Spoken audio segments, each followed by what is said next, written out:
मेरे साथ बने रहें। इस बीच एक और बड़ी अपडेट उसका रुख करेंगे। इजराइल के हमले से हिजबुल्लाह बौखला गया है। हिजबुल्लाह ने उत्तरी सीमाओं के पास बस्तियों को खाली करने का आदेश जो है वो दिया है। ये बड़ी खबर निकलकर सामने आ रही है।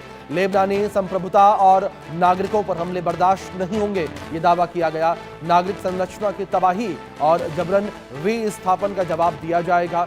सीमा पर तनाव के बीच इलाके में सतर्कता बढ़ा दी गई है। ये बड़ी खबर जो फिलहाल निकलकर सामने आ रही है। सीमा पर तनाव के बीच इलाके में जो सतर्कता है वो भी बढ़ा दी गई है। हिजबुल्लाह जो है वो बौखलाया हुआ नजर आ रहा है। सोडी साहब, मैं आपका रुख करूंगा। और सर, अगर हिजबुल्लाह को लेकर बात करें, हिजबुल्लाह के इतिहास को लेकर बात करें, तो जो फिलहाल स्थितियां बनी हुई नजर आ रही हैं, इन स्थितियों के बीच क्या हिजबुल्लाह भी इजराइल और अमेरिकी बेस के ऊपर कोई बड़ा अटैक कर सकता है? क्योंकि जो हिजबुल्लाह के लड़ाके हैं उनके पास भी आधुनिक हथियार मौजूद हैं। डीएस सोडी सर।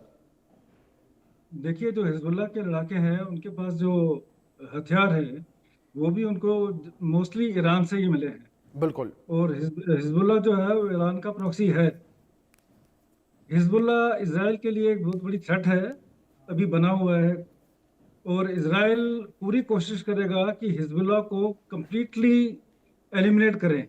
और अभी जो कन्फ्लिक्ट चल रहा है इसका पूरा यूज करके वो हिजबुल्लाह को टोटली डिसिमेट करेंगे। ये मेरा अपना व्यू है इसराइल का जो एक्शन हिजबुल्लाह को लेकर है।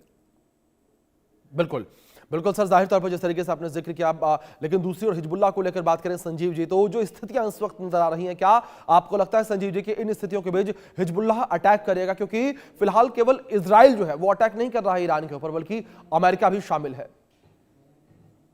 देखिए, हिजबुल्लाह को इजराइल के द्वारा पहले ही भारी क्षति पहुंचाई गई थी। जी हमास ने के विरुद्ध जब इजराइल ने 7 अक्टूबर 2023 के बाद से युद्ध शुरू किया, तो हमास के फेवर में हिजबुल्लाह ने भी हमले शुरू किए। जी और हमने ये भी देखा कि वहां पर पेजर अटैक्स के माध्यम से और वहां पर सीधा सीधा वहां पर कार्रवाई करके नसरल्लाह जो हिजबुल्लाह के जो लीडर थे उनको एलिमिनेट करके, जाहिर है कि हिजबुल्लाह को पहले ही इजराइल ने काफ़ी क्षति पहुंचा दी है, उसको काफ़ी डिग्रेड किया है।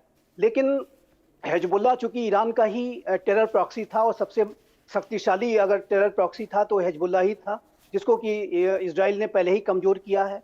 लेकिन अभी जो हिजबुल्लाह की, जाहिर है कि उसकी मानसिकता नहीं बदली है। वो वर्तमान समय में जी जो भी उसके शक्ति है, जो कैपेबिलिटीज है, उसके माध्यम से वो ईरान के इस हमले को रिटेलिएट करने की कोशिश कर रहा है। और हमने ये देखा है कि लगातार हिजबुल्लाह की तरफ से इजराइल के ऊपर हमले किए जा रहे हैं, रॉकेट्स और मिसाइल्स इत्यादि वो लॉन्च कर रहा जी है। लेकिन जिस तरीके की कार्रवाई अभी इजराइल ने की है लेबनान में, वो जाहिर है कि हिजबुल्लाह को और फर्दर डिग्रेड करेगा। और इस बार देखिए अंतर यह है पहले और कार्रवाई में अब में, कि इस बार जो हिजबुल्लाह के खिलाफ या हुती के खिलाफ जो भी ऑपरेशंस किए जाएंगे उसमें यूनाइटेड स्टेट्स ऑफ अमेरिका भी शामिल होगा। बिल्कुल। और और यूनाइटेड यही स्टेट्स यही ऑफ कारण जो है संजीव जी, कहा जा रहा है कि हिजबुल्लाह के ऊपर अटैक जो है इस बार के और बड़े हो सकते हैं। आप दोनों मेहमान मेरे साथ बने रहें प्लीज। इस बीच एक बड़ी खबर निकलकर सामने आई है। कतर के आकाश में अमेरिकी एयर डिफेंस सिस्टम फेल नजर आया है। ईरानी मिसाइल को रोकने में असफल रहा और घटना ने क्षेत्रीय सुरक्षा और तनाव बढ़ा दिया है। सुरक्षा अधिकारियों ने सतर्कता भी अपनी बढ़ा दी है। ये बड़ी खबर निकलकर सामने आई है कतर से, जहां कतर के आकाश में अमेरिकी एयर डिफेंस सिस्टम फेल नजर आया और ईरानी मिसाइल को इंटरसेप्ट करने में असफल रहा है। सोशल मीडिया पर प्रेस रिपोर्ट्स के अनुसार मिसाइल बिना किसी रोक के वहां से गुजर गई, जिससे खाड़ी क्षेत्र में सुरक्षा चिंताओं और तनाव को बढ़ा दिया है। अमेरिकी रक्षा अधिकारियों ने कहा है कि मिसाइल को रोकने में तकनीकी चुनौती सामने आई। इस घटना ने क्षेत्रीय सुरक्षा उपायों और निगरानी को और मजबूत करने की जरूरत को रेखांकित किया है। दोनों मेहमान लगातार हमारे साथ बने हुए हैं। डीएस सोडी सर, मैं आपका रुख करूंगा। और अगर अमेरिकी हथियारों को लेकर बात करें तो सोडी साहब, पूरी दुनिया में सबसे ट्रस्टफुल हथियार जो है वो अमेरिकी या तो रूसी माने जाते हैं। और इस तरीके से अमेरिकी एयर डिफेंस सिस्टम का फेल होना, उसका फेलियर किस तरीके से अमेरिका के लिए भी एक बड़ी चुनौती? देखिए, जो अमेरिका के वेपन्स हैं और अमेरिका के जो एयर डिफेंस सिस्टम्स हैं, ये वाकई टेक्नोलॉजी वाइज बहुत आगे हैं जी और बहुत कैपेबल है। लेकिन हमें ये भी समझना पड़ेगा कि कभी ना कभी समटाइम्स इट डज हैपन कि कई बार ये सिस्टम फेल भी हो सकते हैं, या जो मिसाइल्स ईरान फायर कर रहा है वो भी काफी शक्तिशाली मिसाइल्स है, तो वो भी कभी कभी सिस्टम को अवेयर भी कर सकती हैं। लेकिन ये तो मान के चलना ही पड़ेगा कि जो अमेरिका के सिस्टम्स हैं वो काफी एडवांस्ड हैं टेक्नोलॉजी वाइज, और काफी लीथल भी। जी बिल्कुल सर, जाहिर तौर पर जिस तरीके से आपने जिक्र किया, ये एक बड़ी चुनौती अमेरिका के लिए भी मानी जा सकती है कि जिस तरीके से अमेरिकी एयर डिफेंस सिस्टम जो है वो फेल हुआ है और ईरानी मिसाइल को वो इंटरसेप्ट नहीं कर पाया।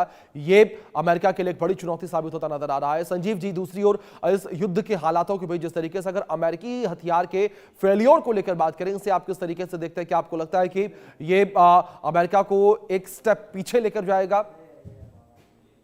देखिए, जो बराज ऑफ मिसाइल्स अगर लॉन्च की जा रही हैं तो इसमें इस बात की संभावना हमेशा बनी रहती है कि एक या दो ऐसी जो मिसाइल हैं वो कहीं टारगेटेड एरियाज पर जाने में सफल हो जाएं।